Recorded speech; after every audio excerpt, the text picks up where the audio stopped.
বলে যে জামাতে ইসলামী ক্ষমতায় গেলে, ইসলামী দল ক্ষমতায় গেলে মহিলাদেরকে তালাবদ্ধ করে রাখবে। আল্লাহ রসুল তালাবদ্ধ করেন নাই, তো আমাদের হাতে তো তালা আসলো কোত্থেকে যে আমরা তালা লাগাই দেব? প্রশ্নই উঠে না। বলে এরা ক্ষমতায় গেলে সবাইকে কালো বুরকা পরাই দেবে। বুরকা কালো পরবে নাকি বড় চাদর পরবে, না জিলবাব পরবে, নাকি অন্য ধর্মের মেয়েরা তারা তাদের মতো ড্রেস পরিধান করবে, রাষ্ট্র তাদের উপর এটা চাপিয়ে দেবে না। তবে রাষ্ট্র ভালোর জন্য উৎসাহিত করবে।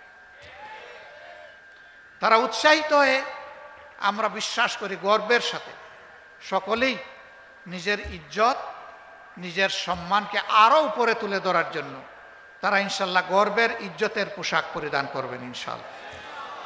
কাউকেই চাপিয়ে দেওয়া হবে না। আমাদের হাতে এত টাকা নাই, এত কারলা বুরকা আমরা বানাইতে পারবো না। মিনিমাম তো আমাদেরকে 9 কোটি বুরকা বানাতে হবে, এত টাকা নাই আমার।